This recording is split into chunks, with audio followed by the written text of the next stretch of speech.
Hello all, எல்லாரும் எப்படி இருக்கீங்க? நல்லா இருக்கீங்களா? நானும் ரொம்ப நல்லா இருக்கேன்.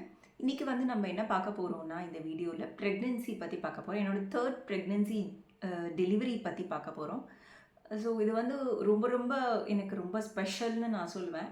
ஏன்னா வந்து எப்படி சொல்கிறதுனா, எனக்கு ஃபஸ்ட்டு 2 டெலிவரியுமே வந்து எனக்கு நார்மல் லைஃப் ஸ்டைலில் இருந்தேன். நார்மலாக எனக்கு எப்படி இருந்ததோ, ஸோ அப்படி தான் இருந்தது சிம்டம்ஸு. ஸோ பட் இதில் வந்து எக்ஸ்ட்ரா ஸ்பெஷல் என்னென்னா, நான் வந்து whole food plant based life style follow பண்ணுறேன். ஸோ என்னோடய ப்ரீவியஸ் வீடியோஸ் பார்த்துருந்தீங்கன்னா தெரியும். ஸோ நான் வந்து கம்ப்ளீட்லி வீகன்றதை தவிர நான் வந்து என்ன சொல்கிறது, சில நேரத்தில் ஆயில் எதுவுமே நான் கன்சப்ஷன் பண்ண மாட்டேன். ஆயிலே சாப்பிட மாட்டேனா அப்படின்னு கேட்டால் இல்லை, அது தெரியல. எப்போயாவது சாப்பிடலாம், கொஞ்சமாக சாப்பிடலாம். ஆனால் அதே தான் ரெகுலராக நான் சாப்பிடுவேன்னா கிடையாது. ரைஸும் நான் ரொம்ப கன்சப்ஷன் பண்ண மாட்டேன், பட் சாப்பிடுவேன், கொஞ்சமாக சாப்பிடுவேன். ஸோ இந்த whole food plant based life ஸ்டைலை ஃபாலோ பண்ணி நான் இந்த டெலிவரி எப்படி இத்தனால நான் எப்படி ப்ரெக்னன்சி சிம்டம்ன்றதை நான் சொல்லிட்டு இருந்தேன். இப்போ நம்ம டெலிவரி ஸ்டோரிக்குள்ளே போகலாம். ஸோ மார்ச் 12th எனக்கு வந்து ஒரு என்ன சொல்கிறதுனா, ஒரு லைட்டாக வந்து என்னோடய பாடி வந்து டல் ஆக ஆரம்பிச்சிருச்சு. ஸோ ஒரு மாதிரி சிம்டம்ஸ் வர ஆரம்பிச்சது. எனக்கு எந்த எதுவுமே சாப்பிட பிடிக்கல. ஸோ அந்த மாதிரி இருந்தது. ஆனால் எனக்கு வந்து டெலிவரி எப்போ சொல்லியிருந்தாங்கன்னா, மார்ச் 21 சொல்லியிருந்தாங்க. ஸோ எனக்கு அப்போ ஒரு தாட் இருந்தது. எனக்கு ஃபஸ்ட்டு 2 டெலிவரியுமே கரெக்டாக வந்து 38 வீக்ஸில் நான் இதாகிடுவேன், கரெக்டாக டெலிவரி ஆகிடும். ஸோ அதனால் எனக்கு இந்த டைம் தான் அப்படின்றது தெரியும். பட் இந்த சிம்டம் வந்து நான் ஃபஸ்ட் டைம் எக்ஸ்பீரியன்ஸ் பண்ணுறேன். ஏன்னா ஒவ்வொரு டெலிவரியும் நமக்கு வந்து ஒவ்வொரு பர்த் மாதிரி தானே. ஸோ அதனால சிம்டம்ஸ் எல்லாமே டிஃபர் ஆகும். இதுவும் அப்படி தான் இருந்தது. ஸோ அந்த நேரத்தில் வந்து எதுவுமே சாப்பிட பிடிக்கல. பட் ஆனால் நான் என்ன பண்ணேன்னா சாப்பிட்டேன். ஏன்னா நம்ம எல்லா ப்ரெக்னென்சிக்கு இருக்கிற மதர்ஸ்க்கும் என்ன பண்ணுவோம்னா, நம்ம வந்து சாப்பிடணும். ஏன்னா நம்ம குழந்தைக்கு வந்து அப்போ தான் அந்த நரிஷ்மெண்ட் போகும் அப்படிங்கிறதுனால நானும் சாப்பிட்டுட்டேன். பட் எனக்கு வந்து ஸ்டில் வந்து நான் காலையிலேருந்து சாயந்தரம் வரையும் நான் பசி இல்லைனாலும் ரொம்ப சாப்பிட்லைனாலும் சாப்பிட்டுட்டேன். பட் எனக்கு நான் பண்ண தப்பு அதுதான். லைட்டாக நான் என்ன பண்ணியிருக்கணும்னா, எனக்கு ஏற்ற மாதிரி ஃப்ரூட்ஸோ இல்லை ஏதாவது சாப்பிட்டுருக்கணும். பட் நான் கொஞ்சம் வெஜிடபிள்ஸ், சாலட்ஸ், கொஞ்சம் ஹெவியான இதையும் நான் சாப்பிட்டுட்டேன், ஃபுட்டையும் சாப்பிட்டுட்டேன். ஸோ அதுதான் நான் பண்ண ஒரு மிஸ்டேக்குன்னு நினைக்கிறேன். அது மிஸ்டேக்குன்றதை விட என் பாடி வந்து கொஞ்சம் டைஜஸ்ட் ஆகுற மாதிரி இல்லை, அது தெரியாமல் நான் சாப்பிட்டுட்டேன், அதுதான் உண்மை. ஸோ அதுக்கப்புறம் சாயந்தரமும் எனக்கு ஒரு மாதிரி இருந்தது, ஒரு மாதிரி டயர்ட்னஸ் இருந்தது. அப்படியே வந்து நான் எப்பயுமே தினமும் வந்து எனக்கு வாக் போகிறது வழக்கம். ஒரு 45 மினிட்ஸ் வாக் போவேன். ஸோ அதே மாதிரியே ஒரு 7 o'clock அந்த மாதிரி நான் வந்து வாக் போக ஆரம்பிச்சிட்டேன். நானும் என்னோட ஹஸ்பண்டும் வாக் போக ஆரம்பிச்சிட்டோம். வாக் போன ஒரு 10 மினிட்ஸில் பார்த்தோம் அப்படின்னா எனக்கு வந்து ரொம்ப வந்து முடியாமல் போயிடுச்சு. ஸோ என்ன சொல்கிறதுனா, டயரியா மாதிரி வர ஆரம்பிச்சிருச்சு. ஸோ அப்போ தான் எனக்கு புரிஞ்சுது, நமக்கு நிஜமாகவே இந்த சிம்டம் வேலை செய்ய ஆரம்பிச்சிருச்சு போல இருக்குது. நமக்கு அதனால தான் பாடி டயர்டாக இருக்குது. ஸோ ஒரு மாதிரி டயரியா வேறு வருது. எதுவுமே நான் சாப்பிடல, இத்தனைக்கும் நோட் பண்ணிக்கணும். வெளியவும் நான் சாப்பிடல. ஏன் எனக்கு வந்ததுன்னா அதை நான் சொல்கிறேன், நான் இப்போ போக போக சொல்கிறேன். ஸோ டயரியா மாதிரினா எப்போ பாரு எனக்கு பாத்ரூம் அந்த மாதிரி வரல. ஸோ மோஷன் அந்த மாதிரி பாஸ் பண்ணல நான் ஸ்டூலில். ஸோ எனக்கு அது வந்து ஒரு குறிப்பிட்ட டைமில் எனக்கு மோஷன் பாஸ் பண்ணிகிட்டு இருந்தேன். நான் நார்மலாக தான் பாஸ் பண்ணிகிட்டு இருந்தேன். ஆனால் நிறைய பாஸ் பண்ணிகிட்டு இருந்த மாதிரி இருந்தது. ஸோ அதனால் நான் என்ன பண்ணேன்னா, அந்த ஃபஸ்ட்டு டைம் எனக்கு வந்த உடனே எனக்கு தெரிஞ்சு போச்சு சம்திங் ராங்னு என்னோட ஹஸ்பண்ட் கிட்ட சொல்லி நாங்கள் ரிட்டர்ன் வர ஆரம்பிச்சிட்டோம் வீட்டுக்கு. வாக்கிங் போனது இது பண்ணிவிட்டு எனக்கு அதுவே ரொம்ப முடியல. ஸோ ரிட்டர்ன் வந்துட்டு நான் யார்கிட்டையும் சொல்லலை. ஸோ என்னோட மதர் இன் லாக்கிட்டையும் சொல்லலை. நான் படுத்துக்கிட்டேன், நான் வந்து ரெஸ்ட் எடுத்துக்கிட்டேன். எனக்கு முடியல அப்படிங்கிறது தெரிஞ்சிருச்சு. ஸோ ரொம்ப டயர்ட்னஸ் ஆகிடுச்சு. சரி, எனக்கு வந்து யாரையும் நம்ம எதுவும் சொல்ல வேணாம். ஏன்னா அவங்க பயமுறுத்திட்டோன்னா ஒருத்தங்கள அவங்க நம்மளையே வேற பார்த்துட்டு இருப்பாங்க. ஸோ அது நமக்கு கொஞ்சம் இன்னும் வந்து சுத்தமாக நம்ம இன்னும் ஸ்கேரி ஆகிடுவோம். ஸோ அதனால் நம்ம யாரையும் பயமுறுத்த வேணாம். நான் வந்து என்னோட ஹஸ்பண்ட் கிட்ட மட்டும் சொல்லிவிட்டு இந்த சிம்டம்லாம் இருக்குதுன்னு சொல்லிவிட்டு நான் வந்து படுத்துக்கிட்டேன். ஒரு 4-5 டைம்ஸ் வந்து நான் வந்து ஸ்டூல் பாஸ் பண்ணியிருப்பேன், அவ்வளோதான். அதுக்கப்புறம் படுத்துட்டேன். அரௌண்ட் வந்து எல்லோரும் படுத்துட்டாங்க எங்கள் வீட்டில் நினைக்கிறேன். அதுக்கப்புறம் நான் என்ன ஆச்சு நான் பார்க்கல, என் பசங்க எல்லோரும் பார்க்கல. ஸோ அவங்கெல்லாம் படுத்துக்கிட்டாங்கன்னு நினைக்கிறேன். ஸோ அரௌண்ட் வந்து 11 o'clock ஒரு 12 o'clock மாதிரி நான் வந்து 12ன்னு நினைக்கிறேன். ஸோ அரௌண்ட் 12 மாதிரி வந்து நான் வந்து வாமிட்டிங் வர மாதிரி இருந்தது. ஸோ நான் வந்து தூங்கிட்டு இருந்தவ எழுந்து போய் பாத்ரூமில் வாமிட் பண்ண ஆரம்பிச்சிட்டேன். ஸோ வாமிட்டிங் சிம்டமும் எனக்கு ஸ்டார்ட் ஆக ஆரம்பிச்சிருச்சு. ஸோ ஒரு 2 times வாமிட் பண்ணியிருப்பேன். ஸோ அதுக்கப்புறம் வந்து திரும்பவும் படுத்துக்க ஆரம்பிச்சிட்டேன் நான். ஸோ அது திரும்பவும் படுத்துக்க ஆரம்பித்த உடனே என்ன ஆச்சுன்னா, இதுவும் என்னோடய ஹஸ்பண்ட் கிட்டே நான் முன்னாடியே சொல்லிட்டேன், இந்த மாதிரி எனக்கு இதெல்லாம் இருக்குது அப்படின்ட்டு. ஸோ அது மேபி எனக்கு வாமிட்டிங் டயரியா ரெண்டும் சேர்ந்து வந்திருக்கலாம்னு நான் நினைக்கிறேன். எனக்கு டைமிங் வந்து அந்த 10 to 12 தான் நான் வாமிட் பண்ணேன். அதுக்கப்புறம் நான் வந்து படுத்துட்டேன். அதுக்கப்புறம் படுத்து ஒரு 2 o'clock வந்து எனக்கு ஒரு மாதிரி இருந்தது. ஸோ ரொம்ப அதுக்கு நடுவுலையே வந்து எனக்கு ஒரு மாதிரி கான்ட்ராக்ஷன் பெயின் ஆரம்பிச்சிருக்க போல இருக்குது. லைட்டாக ஸ்டார்ட் ஆகிருக்கு டைலேஷன் பெயின். அது வந்து எனக்கு தெரியல. அந்த தேர்ட் ப்ரெக்னன்சினால எனக்கு அது ஏதோ ஒன்று இந்த வலியோடு சேர்ந்து வந்திருக்கு அப்படின்ற மாதிரி தான் நான் நினச்சிக்கிட்டேன், டயர்ட்னஸ். பட் எனக்கு கான்ட்ராக்ஷன் பெயின் வந்து ஒரு 1லேருந்தே ஸ்டார்ட் ஆகிருக்கு. ரொம்ப லைட்டாக ஸ்டார்ட் ஆக ஆரம்பிச்சிருக்கு.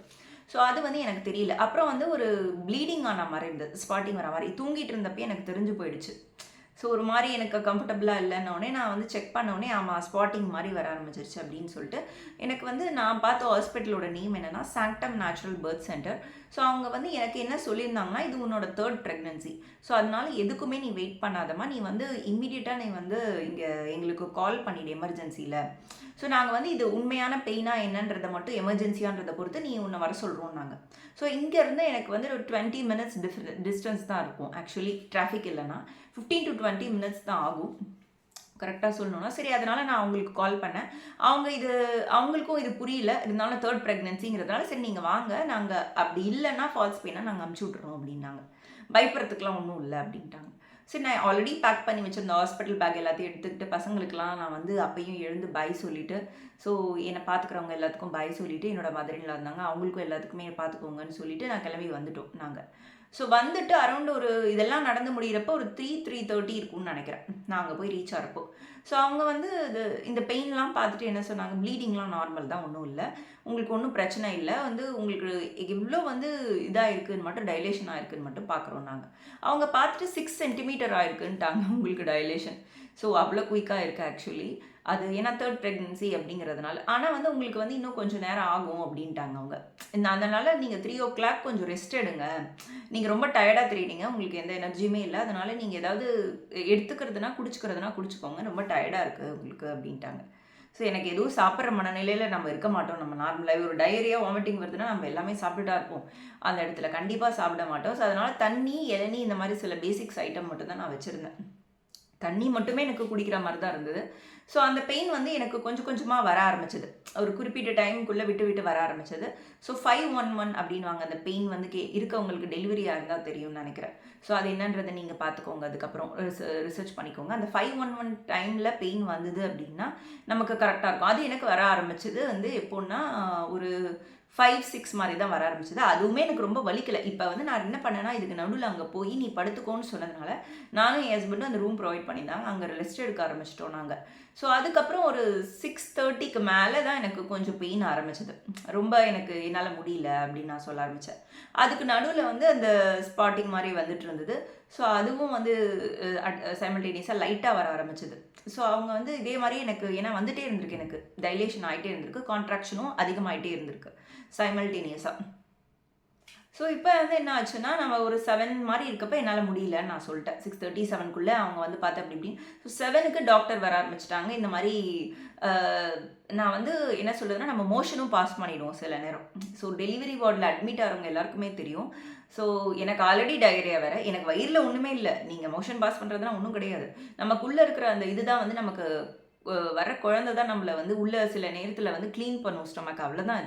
இது வேறு ஒன்றுமே கிடையாது. அவங்க எல்லாத்துக்குமே ப்ரிப்பேர்டாக இருப்பாங்க. ஹாஸ்பிட்டல் போகிறவங்க எல்லாத்துக்குமே ப்ரிப்பேர்டாக தான் இருப்பாங்க. ரொம்ப திட்டுறதோ அசிங்கமாக நினைக்கிறதோ அவங்க பண்ண மாட்டாங்க. அவங்க வந்து ரெடியாக தான் இருப்பாங்க. அதுக்கேற்ற மாதிரி எல்லாமே க்ளீன் பண்ணிகிட்டு இருந்தாங்க. ஸோ அதெல்லாம் செக் பண்ணிவிட்டு அவங்க என்ன சொன்னாங்கன்னா, வந்து உனக்கு நல்லாவே டைலேஷன் ஆகிடுச்சு, உனக்கு மோஷன் பாஸ் பண்ண ஆரம்பிச்சிட்டேன்னா, இப்போ தான் நான் ஃபஸ்ட் டைம் ஆரம்பித்தேன், அதனால் உனக்கு குழந்தை வெளியே ஆரம்பிக்க போது நீ வந்து அந்த பொசிஷனுக்கு வந்துருமா அப்படின்னாங்க, உனக்கு என்ன கம்ஃபர்டபுளாக இருக்கும்.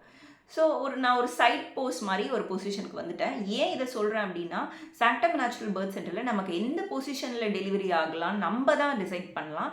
டாக்டர் யாருமே டிசைட் பண்ண தேவையில்லை. ஸோ நமக்கு எந்த பொசிஷன் தேவையோ அதை நம்ம டிசைட் பண்ணிக்கணும். ஸோ நம்ம அப்படி இப்படி அவங்க சொல்கிற பொசிஷன் நிறைய பொசிஷன்ஸ் இருக்குது. நம்ம அதெல்லாம் பண்ணி பார்த்துட்டு நமக்கு எந்த பொசிஷன் தேவையோ அதை பண்ணிக்கலாம். நான் சைட் லேயிங் பொசிஷன் வந்து நான் வச்சுருந்தேன். ஏன்னா என் உடம்புல சுத்தமாக ஸ்ட்ரென்த்தே கிடையாது.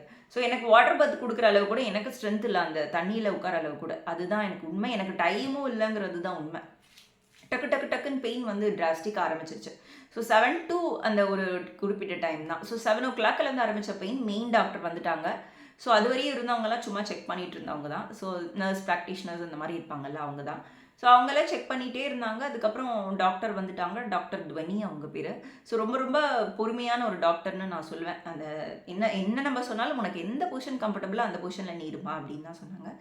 ஸோ ஒரு நேரத்தில் வந்து ஆமாம் உனக்கு குழந்தை வெளியே வரப்போது, நீ வந்து எனக்கு கொஞ்சம் கொஞ்சம் நம்ம என்ன சொல்லுவோம், முடியல அப்படிங்கிற மாதிரி கத்துவோம்ல, அந்த மாதிரி நான் பண்ணல. கத்தலையே தவிர நான் கொஞ்சம் மெதுவாக சொல்ல ஆரம்பிச்சிட்டேன். என்னால் முடியல, அந்த வலி வர ஆரம்பிக்குது. ஏன்னா ஃபைனல் ஸ்டேஜ் நமக்கு பேபியோட ஹெட் வர ஆரம்பிக்கிற ஸ்டேஜ் அது. ஸோ அது இல்லைம்மா, நீ வந்துட்டு ஆல்மோஸ்ட் வந்துட்டு நீ வந்து கொஞ்சம் பேர் பண்ணிக்கோ, இது உன் ஸ்ட்ரென்த் இருக்கிற ஸ்ட்ரென்த்லாம் திரட்டி கொஞ்சம் பேர் பண்ணிக்கோ அப்படின்னாங்க. ஸோ 7:45க்குன்னு நினைக்கிறேன், அரௌண்ட் 7:45க்கு என்னாச்சுன்னா பேபியோட ஹெட் வந்து வெளியே வர ஆரம்பிக்க டைம் நினைக்கிறேன், 7:50 7:45. ஸோ அந்த டைமில் என்ன ஆச்சுன்னா, நான் வந்து புஷ் பண்ண ஒரு 3 டைம் வந்து மூச்சை இழுத்து புஷ் பண்ண சொன்னாங்க. நான் பண்ணால் எனக்கு பேபி வெளியே வர முடியல. ஸோ அவங்க 2-3 தடவை ட்ரை பண்ணாங்க. அது முடியலன்னொடனே அவங்க ஹார்ட் பீட் செக் பண்ணிகிட்டே இருப்பாங்க குழந்தைக்கு. ஸோ அது வந்து கொஞ்சம் ட்ராப் ஆக ஆரம்பிச்சது ஆப்வியஸ்லி. ஏன்னா வந்து குழந்தை வெளியே வர ட்ரை பண்ணதுனால அதுக்கு வந்து மூச்சு முட்ட ஆரம்பிக்கும். நம்ம ஒரு குறிப்பிட்ட டைம் வரையும் அது காத்துட்ருக்குமே தவிர அதுக்கப்புறம் மூச்சு டவுன் ஆக ஆரம்பிச்சிடும்.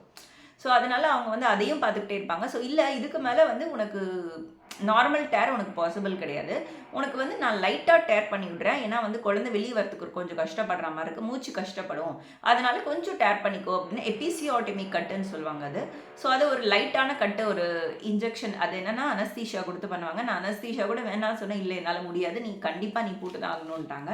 ஸோ அதுவும் வந்து அவங்க அனஸ்தீஷியா போட்டுட்டு அந்த லைட்டாக டேர் பண்ணாங்க. லைட்டாக டேர் பண்ண கொஞ்ச நேரத்துலேயே குழந்தை வெளியே வந்துருச்சு. ஸோ 8:05ன்னு நினைக்கிறேன், அரௌண்ட் 8:05 டைம்னு நினைக்கிறேன். ஸோ அந்த நேரத்தில் March 13. ஸோ நான் போனது March 12 midnight. So March 12 mid நைட்லேருந்து நடந்தது, இதெல்லாம் ஒரு மத்தியானத்துலேருந்து நடந்தது. ஸோ March 13 வந்துருச்சு. So March 13 8:05. ஸோ 8:05ல் வந்து பார்த்தோம்னா 8:05 ஒரு 8:10ன்னு நினைக்கிறேன், 8:05 தான் இருக்கும் கரெக்டாக. ஸோ அந்த 8:05 டைமில் வந்து குழந்தை வெளியே வந்துருச்சு. ஸோ குழந்தை வெளியே வந்த உடனே என்னாச்சுன்னா, இப்போ வெளியே வந்துருச்சு. அந்த வந்த உடனேவே வந்து அழ ஆரம்பிச்சிருச்சு. ஸோ அப்புறம் தான் நான் வந்து என்ன சொன்னாங்கன்னா, உனக்கு வந்து எனக்கு அப்பயே அந்த பெயின்லாம் போயிடுச்சு. நம்ம எல்லாரும் சொல்லுவோம்ல. ஸோ இத்தனை நாள் ஏன் எனக்கு இந்த டிஃப்ரென்ஸ் இருந்ததுன்னா, நான் 2 ப்ரெக்னன்சிக்கு எபிடியூரல் போட்டேன். எனக்கு வலினா என்னன்றது ஓரளவுக்கு தான் தெரியும், அதை நோட் பண்ணிக்கணும். எனக்கு ரொம்ப எக்ஸ்ட்ரீமாலாம் தெரியாது. ஸோ இன்னும் செகண்ட் ப்ரெக்னன்சிக்கெலாம் ரொம்ப ஜாலியாக இருந்தேன்னு தான் சொல்லுவேன். அதை ஏன் இந்த தடவை ஆட் பண்ணிக்கலன்னா, அது எனக்கு தெரிஞ்சு அது ஒரு ட்ராபேக் இருக்குதுன்னு நான் நினைக்கிறேன். ஒரு பெயின்லெஸ் மெத்தடில் ட்ராபேக் இருக்குது. ஸோ ஃப்யூச்சரில் அது காட்டும்னு எனக்கு தெரிஞ்ச டாக்டர்ஸ்லாம் சொன்னாங்க, நான் ஹாலிஸ்டிக் டாக்டர்ஸ்லாம். ஸோ அதனால் கண்டிப்பாக இந்த தடவை ஆட் பண்ணக்கூடாதுன்னு நான் முடிவு எடுத்துக்கிட்டேன். அது ஸோ அந்த பெயின், அந்த இதெல்லாம் வந்து இப்போ தான் நான் உண்மையாக அனுபவிச்சிருக்கேன். எனக்கு ஒரு ஃபர்ஸ்ட் ப்ரெக்னன்சி மாதிரி தான் இது. அந்த எக்ஸ்ட்ரீம் லெவல் ஆஃப் பெயினை கடந்து நான் வந்திருக்கிறது. ஸோ அதுக்கப்புறம் ப்ளசண்ட்டாகவும் உடனே வந்துருச்சு. அதுவும் எனக்கு ஒரு பெரிய விஷயமாவே இல்லை. ஸோ உடனே வந்து ஸ்கின் டு ஸ்கின் கான்டாக்ட் பண்ணிக்கிட்டோம். ஸோ அதுவெல்லாம் எனக்கு வந்து சாங்டம் நேஷனல் பர்த் சென்டருக்கு தேங்க்யூ தான் நான் ரொம்ப சொல்வேன். ஏன்னா வந்து ஸ்கின் டு ஸ்கின் கான்டாக்ட்டுங்கிறது ரொம்ப ரொம்ப என்ன சொல்கிறது, அவசியமான விஷயம் அப்படின்னு சொல்லுவேன் நான். கண்டிப்பாக வந்து அது எல்லாருக்கும் ரொம்ப இம்பார்ட்டண்ட்டு. உடனே வந்து இது பண்ணிக்கிறது, உடனே வந்து குழந்தைய பறிச்சுட்டு போய் குழந்தைய எடுத்துகிட்டு போய் உடனே வந்து அதை க்ளீன் பண்ணி இதெல்லாம் வந்து எதுவுமே பண்ணல. அப்படியே எப்படி குழந்தை பிறந்தது அப்படியே எடுத்து நம்ம நெஞ்சில் போடுவாங்க. அதுதான் ஸ்கின் டு ஸ்கின் கான்டாக்ட். ஏன்னா அது ஃப்யூச்சரில் நமக்கு ஹெல்ப் பண்ணும். ஸோ அதுதான் நமக்கு ஹெல்ப் பண்ணுன்னு சொன்னாங்க. அது ஸ்கின் டு ஸ்கின் கான்டாக்ட் வச்சுக்கிட்டாங்க. அதுக்கு எனக்கு வந்து ஸ்டிச் கூட பண்ணல அவங்க, நோட் பண்ணிக்கணும். நமக்கு ஸ்டிச் பண்ணுறதுக்கு அவசியம் வந்து ஒரு அரை மணி நேரத்துக்கு ஒன்றும் அவசரம் கிடையாது. நமக்கு ஓவர் ப்ளீடிங்லாம் ஒன்றும் ஆகாது. ஸோ டாக்டர்ஸ்க்கு தெரியும் அந்த ப்ரொசீஜரை வந்து, ஏன்னா நம்ம அந்த மொமெண்ட்டை என்ஜாய் பண்ணோம் அப்படின்ட்டு அவங்க விட்டுட்டாங்க. அதெல்லாம் எனக்கு ரொம்ப ரொம்ப ப்ளஸ்ன்னு நான் சொல்லுவேன். ஸோ அதுக்கப்புறம் வந்து அணைச்சிக்கிட்ட உடனே கொஞ்சம் நேரம் கழித்து என் ஹஸ்பண்ட் கிட்டேயும் கொடுத்தாங்க. அவர்கிட்டையும் கொடுத்துட்டு என்ன பண்ணாங்கன்னா, அந்த கோல்டன் ஹவர்னு சொல்லுவாங்கல்ல, அந்த 1 ஹவருக்குள்ளே ஃபீட் பண்ணுறது, அதையும் நான் வந்து பண்ண ஆரம்பிச்சிட்டேன். ஸோ ரொம்ப நிறையா பால் வருமானு எக்ஸ்பெக்ட் பண்ண முடியாது. அந்த மாதிரி இமீடியட்டாக ஒரு மில்க் வருமானா கிடையாது. பட் ஆனால் வந்தது. அவனுக்கு என்ன தேவையோ அந்த ஒரு சொட்டோ 2 சொட்டோ, அந்த ஒரு ட்ராப் சொல்லுவாங்கள்ல, அந்த கணக்கு தான் வருமே தவிர ரொம்ப ஜாஸ்தியாக வராது. பட் அது வந்து ரொம்ப ரொம்ப இம்பார்ட்டண்ட், அந்த கோல்டன் மில்க்னு சொல்லுவாங்க. ஏன்னா ஒரு எல்லோ கலரில் இருக்கும் அந்த மில்க். ஸோ அதில் இருக்கிற இம்யூனிட்டி வந்து எதுலேயுமே கிடையாது குழந்தைக்கு. அதுதான் ரொம்ப ரொம்ப முக்கியம். ஸோ அதுவும் நாங்கள் பண்ணியாச்சு, அந்த கோல்டன் ஹவர் அப்படின்றது. அதுக்கப்புறம் ப்ளசண்டாவை வந்து நாங்கள் இமீடியட்டாக கட் பண்ணல, நாங்கள் வெயிட் பண்ணோம். ஏன்னா வந்து அது ஒரு 6 ஹவர்ஸ் மாதிரி வெயிட் பண்ணோம் நாங்கள் ப்ளசண்டாக கட் பண்ணுறதுக்கு. ஸோ அது எல்லாமே முடிஞ்சுது. இத்தனை நேரம் எனக்கு அந்த என்னோட ஸ்கின் டு ஸ்கின் கான்டாக்ட் வச்சு ஒரு 10-15 நிமிஷம் குழந்தை பிறந்து எனக்கு என்ன குழந்தைனே தெரிலங்க. ஸோ நானும் கேட்கல, டாக்டர்ஸும் சொல்லலை. என் ஹஸ்பண்டும் வந்து இந்த ஒரு இதில் மூழ்கி போயிட்டோம். அப்புறமா நானே கேட்டேன், அப்பயும் டாக்டர் சொல்லலைன்னு நினைக்கிறேன். நான் அவங்க இதில் மும்முரமாக இருந்தாங்க. ஸோ அதுக்கப்புறம் என்னோட ஹஸ்பண்ட் தான் வந்துட்டு நமக்கு பாய் பிறந்திருக்கு அப்படின்னாங்க. ஹாப்பியாக இருந்தது. எனக்கு வந்து ஃபஸ்ட்டு 2 கேர்ள்ஸு. அதனால் நான் பாய் இது பண்ணிக்கிட்டேன் அப்படின்ற மாதிரி நிறைய பேர் நினைக்கிறாங்க. ஸோ கிடையாது, அந்த ரீசன் கிடையாது. ஏன்னா வந்து நம்ம எந்த குழந்தை வேணால் பிறக்கும், நமக்கு இந்த பையன் தான் பிறக்கும், பொண்ணு தான் பிறக்கும், நம்ம டிசைட் பண்ணிக்க முடியாது லைஃப்பில். அது எனக்கு தெரியவும் தெரியாது. இந்தியாவில் ஸ்ட்ரிக்ட் ரூல்ஸ் இருக்குன்னு தெரியும். நானே கேட்குற மாதிரி இல்லைங்கிறது தான் உண்மை. ஏன்னா நான் ஒரு 2-3 ஸ்கேன்ஸ் பண்ணியிருப்பேன். நான் எந்த மாதிரி எனக்கு ஸ்கேன்ஸில் பெரிய உடன்பாடு இல்லைன்னு நான் ஆல்ரெடி ப்ரெக்னென்சிலே சொல்லியிருக்கேன் நான். ஏன்னா நல்ல டயட், நல்ல ஹெல்த்தியாக சாப்பிட்டா குழந்தை நார்மலாக பிறக்குங்கிறது என்னோட பிலீஃப். அதே மாதிரியே தான் நடந்திருக்கு. ஸோ அதுதான் நான் சொல்ல வரேன் நான். அந்த பிலீஃப் வந்து நமக்கு பாசிட்டிவ் பிலீஃப் வேணும். நம்ம ஊரே நம்மளை எதிர்த்து நின்னாலும், எல்லாருமே நம்மளை சொன்னாலும், நீ பண்ணுறது தப்புனாலும் நம்ம மேலே நமக்கு நம்பிக்கை இருக்கணும்னு நான் சொல்லுவேன். ஏன்னா அதுதான் ரொம்ப முக்கியம். எந்த ஒரு காரியத்துலையுமே, எந்த ஒரு விஷயத்துலையுமே சொல்கிறேன், எனக்கு இந்த ப்ரெக்னன்சியில் இருந்தது. எதில் இருக்கோ என்னமோ தெரியல எனக்கு லைஃப்பில். ஆனால் என்னோட ப்ரெக்னன்சியில் நான் டிசைட் பண்ணது ஸ்டார்டிங்லேருந்து என்ன ஆனாலும் என்னோட எய்ம்லேருந்து நான் மாற மாட்டேன். ஸோ என்னோட கோல் இதுதான், கிளியர். எனக்கு இந்த லைஃப் ஸ்டைலில் ஒரு பேபி கரெக்டாக ஃபார்ம் ஆகணும்னு நாங்கள் ஆசைப்பட்டோம். அதே மாதிரியே ஒரு பேபி பிறந்தது. இது இந்த ஜெண்டர் தான்றது ஓகே, ஹாப்பி. ஏன்னா ஒரு டிஃப்ரெண்ட்டான ஜெண்டர், அவ்வளோதானே தவிர இதுதான் எங்களுக்கு வெறி, இதுதான் எனக்கு என்னோட ஃபேமிலியோட வாரிசு, குல வாரிசு அப்படின்வாங்களே, அந்த மாதிரி எனக்கு கிடையாதுங்க. ஸோ அதுதான் உண்மை. அது எல்லாருமே ரொம்ப ஹாப்பியானாங்க. எங்கள் ஃபேமிலி மெம்பர்ஸ் எல்லாருக்குமே வந்து ஆக்சுவலி பாய் பிறந்தது. அவங்களுக்குலாம் ரொம்ப ஹாப்பியாக இருந்ததுன்னு தான் சொல்லணும். அவங்களாம் ரொம்ப எதிர்பார்த்துட்டு இருந்தது வந்து பாய் வேணும் அப்படின்ட்டு. ஆல்ரெடி 2 கேர்ள்ஸ் இருந்ததுனால இது எல்லா ஃபேமிலியுமே நடக்கிறதுன்னு நான் நினைக்கிறேன். இது ஒன்றும் டிஃப்ரெண்ட்டாக எனக்கு தெரியல. ஸோ மற்றவங்க நம்பிக்கையை நான் கிண்டல் அடிக்க விரும்பல. எனக்கு இவ்வளோதான்றது நான் அதை சொல்கிறேன். மற்றவங்களுக்கு அந்த நம்பிக்கையை நான் வந்து எப்பயுமே குறை சொல்ல மாட்டேன். அவங்கவுங்களோட ஹாப்பினஸ் டிஃப்ரெண்ட். என் பொண்ணுக்கு ரொம்ப ஹாப்பியாக இருந்தது. ஸோ தம்பி வந்துட்டான் அப்படின்றது என் பெரிய பொண்ணுக்குலாம் ரொம்ப ரொம்ப ஹாப்பி ஆகிடுச்சு. ஸோ எக்ஸ்ட்ரீமாக அவங்களாம் வந்து நினைக்காத மாதிரி ஹாப்பியாக இருந்தது. ஸோ அதெல்லாம் வந்து ஒரு வேறு லெவல் ஆஃப் ஹாப்பினஸ்ன்னு சொல்லலாம். அவங்க கண்ணில் நான் பார்த்தேன். சரி, நம்ம மற்றவங்க சந்தோஷத்தையும் நம்ம ரசித்து பார்க்கணுன்னு நான் சொல்லுவேன் அதில். ஸோ அதை நான் வந்து அப்போ தான் வந்து உணர்வு பூர்வமாக வந்து உணர்ந்தேன் அப்படின்னு தான் சொல்லணும். ஸோ எல்லாருமே ரொம்ப ஹாப்பியாக, நாங்கள் எல்லாருக்கும் கால் பண்ணி, வீடியோ கால் பண்ணி, நாங்கள் ஃபேமிலி மெம்பர்ஸ்க்கு எல்லாத்துக்குமே நாங்கள் வந்து காமிச்சோம் ஆக்சுவலி குழந்தைய. ஸோ அது வந்து அதுக்கப்புறம் வந்து ப்ளசண்ட்டாக வந்து ஒரு 6 ஹவர்ஸ்க்கு அப்புறம் கட் பண்ணாங்க. இதெல்லாம் நடந்தது. இந்த ப்ராசஸில் நான் என்ன சொல்ல வரேன்னா, நான் குடித்தது வெறும் இளநீ மட்டும்தான் இதுக்கப்புறம். ஏன் நான் சொல்ல வரேன்னா, எனக்கு வந்து இந்த டயரியா சிம்டம்ஸ் இருந்தது இல்லை. ஸோ அதுக்கு பேர் என்ன சொல்லுவோம்னா, ஹாலிஸ்டிக் அப்ரோச்சில் டாக்ஸிக் கிளியரன்ஸ்னு சொல்லுவோம். ஸோ நம்ம பாடியில் இருக்கிற டாக்ஸிக் இத்தனை நாள் நம்ம ஏதாவது ஒன்று தெரியாமல் சாப்பிட்ருந்தாலும் அது எப்படியாவது நம்ம பாடியிலேருந்து ரிலீஸ் ஆகணும். அதுக்காக வர்றது தான் இந்த டயரியா. ஸோ இது வந்து எனக்கு டெலிவரியில் வந்திருக்கு, அவ்வளோதான் டிஃப்ரென்ஸ். தவிர ஒரு குறிப்பிட்ட டைமில் அது வரணும், வெளியே வந்தால் நமக்கு நல்லது. இல்லைன்னா அது வந்து வேறு இல்னஸ், டிசீஸஸாக மாறிடுது. ஸோ அதுதான் வந்து இந்த ஹாலிஸ்டிக் அப்ரோச்சோட ஒரு என்ன சொல்கிறது, எஜுகேஷன் நம்ம அப்படின்னு சொல்லுவோம் நம்ம. ஸோ நான் இதுக்கான ப்ரூஃப் டாக்குமெண்ட்ஸ் எல்லாமே இருக்குது. ஸோ இது வந்து டாக்டர்ஸ் எனக்கு கைட் பண்ணது. ஸோ எகெயின் நான் சொல்ல வருது, நான் இதெல்லாம் ஃபாலோ பண்ணல. ஸோ எனக்கு ஒரு டாக்டர் இருக்காங்க கைட் பண்ணுறதுக்கு. ஸோ அது நான் திரும்பவும் சொல்லிக்கிறேன், ஏன்னா எந்த ஒரு பிரச்சனையும் வந்துடக்கூடாது அதுக்காக. ஸோ நீங்களும் ஃபாலோ பண்ணுறதா இருந்தால் ஒரு டாக்டர், நல்ல டாக்டர், ஹாலிஸ்டிக் டாக்டர் நிறைய பேர் இருக்காங்க. நீங்கள் ஹோல் ஃபுட் பிளான் பேஸ்ட் டயட்டுன்னு சர்ச் பண்ணி பாருங்கள். நீங்களே சர்ச் பண்ணி பாருங்கள் கூகுளில். ஸோ உங்களுக்கு அதுக்கேற்ற மாதிரி டாக்டர்ஸ் இந்தியாவிலேயே நிறைய பேர் இருக்காங்க. ஸோ உங்களுக்கு தெரியலன்னா எனக்கு கமெண்ட் பண்ணுங்கள், நான் உங்களுக்கு அவங்க காண்டாக்ட் நம்பர்ஸ்லாம் சொல்கிறேன். ஓகே. ஸோ இப்போ நம்ம வந்து இந்த இதுக்கு திரும்ப வந்தோன்னா, நமக்கு வந்து என்னோட குழந்தையெல்லாம் அதுக்கப்புறம் அவங்களாம் ஸ்கூல் இருந்தது ஆக்சுவலி 2 பேருக்கும். ஸோ அவங்க வந்து நான் மார்னிங் தான் வந்து நான் குழந்தை பிறந்ததில்ல, அதனால அவங்களாம் சாயந்தரம் வந்து பார்த்தாங்க. பார்த்துட்டு கொஞ்ச நேரம் இருந்துட்டு அவங்களுக்குலாம் போகிறதுக்கு விருப்பம் இல்லை நாளைக்கு நாங்கள் வந்துடுவோம், நீங்கள் கிளம்புங்கன்னு சொல்லிட்டோம்.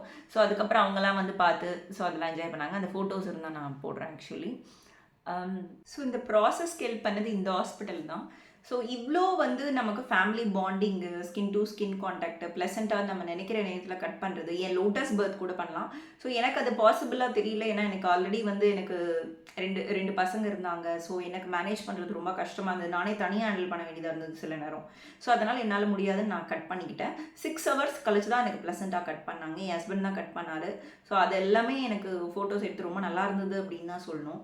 ஸோ அதுக்கப்புறம் நாங்கள் அடுத்த நாள் வந்து எனக்கு இதுக்கு நடுவில் என்ன ஆச்சு அப்படின்னா, நான் வந்து ஒரு இளநீ மட்டும் தான் குடிச்சிட்டு இருந்தேன். அவங்க வந்து என்ன சொல்கிறதுன்னா, சாப்பாடு வந்து எனக்கு உடன்பாடு இல்லை. அந்த சாப்பாடு வெளியேங்கிறதோ வந்து அது ரொம்ப காரமாக இருந்ததுன்னு என்னோட ஹஸ்பண்ட் தான் சொன்னார். அவர் கொஞ்சம் சாப்பிட்டு பார்த்தாரு.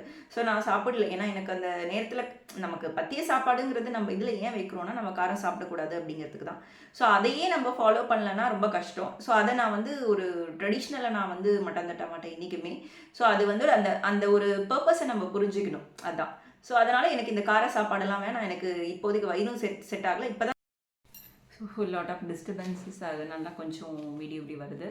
ஸோ இதில் வந்து என்ன அப்படின்னா, அந்த சாப்பாடெல்லாம் எனக்கு வேண்டாம் நான் சொல்லிவிட்டு நான் என்ன ஆஃப் பண்ணிக்கிட்டேன்னா, நான் இளநீ மட்டும் தான் குடிச்சுக்கிட்டேன்.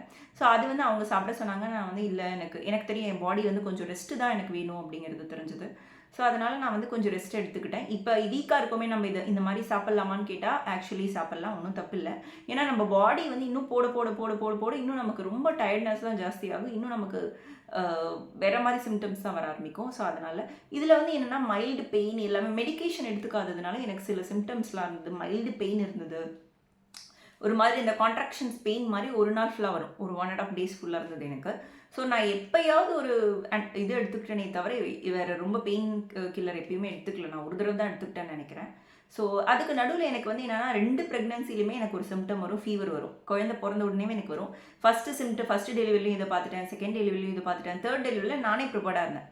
ஸோ என்ன பிரச்சனைனா, எனக்கு இந்த இதில் வந்து எனக்கு ஒரு உடன்பாடு இல்லை. ஸோ ஃபீவருங்கிறது வந்து ஒரு லெவலில் தான் இருந்தது, எனக்கு ரொம்ப ஜாஸ்தியாக இல்லை. பட் ஆனால் அவங்களுக்கு என்ன பயம்னா, எனக்கு எபிசியோட்டமி ஸ்டிச்சஸ் போட்டிருக்கோம், அதனால் செப்டிக் ஆகிடும். அதனால் இல்லைம்மா ஃபீவர்லாம் வேண்டாம், வரக்கூடாது, அதனால் நீ போட்டுக்கோன்னாங்க. So antibiotic. ஸோ நம்ம டாக்டர்ஸ் கிட்ட இருக்கிறப்ப நம்ம என்ன பிரச்சனைனா, அவங்க சொல்கிறது தான் நம்ம கேட்கணும். ஸோ அது மீறி நம்ம பண்ண முடியாது. ஸோ அதனால் அந்த ஆன்டிபயோட்டிக் அந்த டைம் எடுத்துக்க வேண்டியதாக போயிடுச்சு. ஸோ அது மட்டும்தான் ஒரு இதாக இருந்தது. மற்றபடி அவங்க என்னை எதுக்குமே ப்ரெஷரைஸ் பண்ணல. குழந்தையோட வெயிட் எல்லாமே நார்மலாக இருந்தது, குழந்தை ரொம்ப நார்மலாக இருக்குது அப்படின்ட்டாங்க. ஸோ அவன் பேர் வந்து ஆக்சுவலி பேரும் வச்சாச்சு. அவன் பேர் வந்து ஸ்ரீசரண். ஸோ இப்போ வந்து அவனுக்கு அரௌண்ட் வந்து ஒரு 2.5 months ஆகுது. ஸோ இந்த 13 வந்தது அப்படின்னா 3 months ஆகிடும். ஸோ இப்போ வந்து அவனுக்கு 2.5 months தான். ஸோ இப்போ இப்படி போயிட்டுருக்கப்போ இப்போ இந்த அன்றைக்கி வந்து இது இப்படியே போயிடுச்சு. ஸோ அடுத்த நாளும் வந்து அந்த பெயின் கில்லர் அதெல்லாம் ஆன்டிபயோட்டிக் அதெல்லாம் ஃபாலோ பண்ணிவிட்டு அதுக்கப்புறமா ஒரு வழியாக எல்லாத்தையுமே எனக்கு எந்த பிரச்சனையும் இல்லை, ஃபீவர் குறைஞ்சிருச்சு எனக்கு. அதனால் எல்லாத்தையுமே இது பண்ணிட்டு ஆன்டிபயோட்டிக் மட்டும் போட்டுக்கோ அப்படின்ட்டாங்க. ஸோ அதுக்கேற்ற மெடிசன்ஸு என்னென்ன சாப்பிட்ணுமோ அது அந்த இன்ஸ்ட்ரக்ஷன்ஸ் எல்லாமே எல்லா ஹாஸ்பிட்டலையும் சொல்கிற மாதிரி தான். ஸோ என்ன சாப்பாடு அது எல்லாமே சொன்னாங்க. அதெல்லாம் சொல்லிவிட்டு நீ கிளம்புமா அப்படின்ட்டாங்க. ஸோ அதனால் வீட்டுக்கு கிளம்பியாச்சு. ஸோ ஒரு வழியாக நாங்கள் வீட்டுக்கும் வந்துட்டோம். ஸோ அது என்ன சொல்கிறதுனா, 3rd டெலிவரி அப்படிங்கிறதுனால எங்களுக்கு 2 குழந்தைய பார்த்துக்கணும். ஸோ என்னதான் ஹெல்ப்புக்கு ஆள் இருந்தாலும் நாங்கள் தானே மெயின். ஸோ அதனால் சில வேலைகள் பண்ண வேண்டியதாக இருக்கும். ஸோ அதுவும் நாங்கள் பண்ணிட்டு இதுவும் பண்ணுறதுங்கிறது கொஞ்சம் எனக்கு தெரியும், ஆல்ரெடி பிளான் பண்ணது தான்னாலும் அந்த நேரத்தில் ஒரு எக்ஸ்பீரியன்ஸ் பண்ணுறப்போ கொஞ்சம் கஷ்டமாக இருந்தது. ஆனாலும் அந்த கஷ்டங்கிறத தாண்டி நமக்கு ஹாப்பினஸ் தான், நல்ல ஹெல்த்தியான ஒரு பேபி போகிறதுக்கு. அதை நினச்சி தான் ஆக்சுவலி எனக்குலாம் ரொம்ப சந்தோஷமாக இருந்ததுன்னு சொல்லுவேன். இவ்வளோ தூரம் நான் கடந்து வந்திருக்கேன்னா இதில் நான் நிறைய ஹார்ட்ஷிப் ஃபேஸ் பண்ணியிருக்கேன். இப்படியே எனக்கு இந்த தட்டில் இப்படி தூக்கி இந்தா அப்படின்னு ஒரு பேபியை தரல, யாருக்குமே தரமாட்டாங்க. பட்டு மற்றவங்களெல்லாம் தாண்டி கொஞ்சம் நான் அந்த தட்டை ஸ்வீட்டில் எடுத்து கொடுக்கல, நமக்கு ஸ்வீட் மாதிரி நம்ம கொடுக்கலன்னு தெரியும், யாருக்குமே அதை கொடுக்க மாட்டாங்க. ஆனால் என்ன ஒரு விஷயம் அப்படின்னா, எதுக்கு நான் இதை சொல்கிறேன் அப்படின்னா, இந்த ப்ரெக்னென்சியில் வந்து நிறைய அவமானங்களை நான் ஃபேஸ் பண்ணியிருக்கேன். ஸோ நிறைய பேர் வந்து என்ன சொல்கிறதுனா, அவங்களுக்கு என்ன பார்த்துட்டு இருக்கிறது தான் வேலை, நான் சொல்ல வரல. பட்டு அந்த நேரம் வந்து நம்ம பார்வை வந்து மற்றவங்களோட பார்வை நம்மக்கிட்ட அப்படியே ஒரு லேசர் மாதிரி ஊடுருவோம் ஒரு மாதிரி. ஸோ அதை வந்து நம்மளால் உணர முடியும். ஸோ லேசர் ஐஸ்ன்னு சொல்லுவாங்க, அது எப்படின்னு தெரில, நமக்கே அந்த சென்ஸ் தெரியும். ஸோ ஒரு ஃப்ரீயாக நம்மளை விட மாட்டாங்க. ஸோ உனக்கு என்ன அடுத்த பையனா அப்படின்ற மாதிரி அடுத்து ஒரு உசுப்பேத்தி ரணகலமாக்குறதுன்னு சொல்லுவாங்க அதுக்கு பேர். ஸோ இவங்களெல்லாம் பார்த்தே எனக்கு ரொம்ப பயமாக இருந்ததுன்னு தான் சொல்லுவேன். இந்த உலகத்தில் ஏன்னா நமக்கு எந்த பிரச்சனையுமே கிடையாது, நம்ம பாசிட்டிவாக தான் நினைக்கிறோம். நம்ம குழந்தை நாளைக்கு வரப்போ நம்ம குழந்தைய இவங்களாம் என்னென்ன சொல்லுவாங்களோ அப்படிங்கிற மாதிரி தான் எனக்கு தோணுச்சு. ஸோ இதெல்லாமே நிறைய ஒரு தாட்ஸ் இருந்தாலும் நான் அதை வந்து மனசளவில் ரீச் பண்ணிக்கல. ஸோ நான் என்ன சொல்ல வரவேன்னா, இப்போ மற்றவங்களெல்லாம் தாண்டி நமக்குள்ளே அந்த பாசிட்டிவ் வரணும் அப்படின்னு சொல்லுவேன். ஸோ இப்போ என்ன சொன்னவங்களுக்கெல்லாம் நான் ப்ரூஃப் பண்ணணுன்றதுக்காக இந்த வீடியோ நான் போடல. பட் இந்த டயட்டில் நான் ஒரு ஹெல்த்தியான ஒரு பேபி வந்து எனக்கு பிறந்திருக்கு, அதுதான் நான் சொல்ல வரேன். நான் எந்த ஒரு பயமோ மனக்குழப்பமோ நமக்கு தேவையில்லை. நம்ம நல்ல டாக்டர்ஸை கன்சல்ட் பண்ணி நல்லா வந்து நம்ம டயட்டை வந்து என்ரிச் பண்ணிக்கிட்டோம் அப்படின்னா எந்த ஒரு மெடிக்கேஷனுமே தேவையில்லை. நல்ல ஹெல்த்தியான சப்ளிமெண்ட்ஸும் நம்ம ஃபுட்டுலேயே நமக்கு இருக்குது. ஸோ நம்ம எந்த அதர் தென் எந்த கெமிக்கல் சப்ளிமெண்ட்ஸ் நமக்கு எதுவுமே தேவையில்லை அப்படிங்கிறது தான் உண்மை. ஸோ இது நான் என்ன டாக்டருக்கு படிச்சிருக்கேனான்னு கேட்டால் திரும்பவும் நான் சொல்கிறேன், நான் டாக்டருக்கு படிக்கல, எனக்கு டாக்டர் கைடன்ஸ் இருக்குது. ஸோ அதனால தான் சொல்கிறேன், உங்களுக்கும் அந்த மாதிரி ஒரு இன்ட்ரெஸ்ட் இருந்ததுன்னா நீங்கள் சர்ச் பண்ணி பாருங்கள். ஏன்னா இது ரொம்ப முக்கியம் நமக்கு. நம்மள சாப்பிட்ற சாப்பாட்லேயே நமக்கு தேவையான எல்லா சப்ளிமெண்ட்ஸும் இருக்குது. ஸோ அதுதான் வந்து இந்த ப்ரெக்னென்சியில் நான் தெரிஞ்சுக்கிட்டது. ஸோ ரொம்ப ஹாப்பியாக இருக்குது. ஐ ஹோப் உங்களுக்கு இந்த டெலிவரி எக்ஸ்பீரியன்ஸ் கொஞ்சம் ஹெல்ப்ஃபுல்லாக இருக்கும்னு நினைக்கிறேன். தேங்க்யூ. பாய்.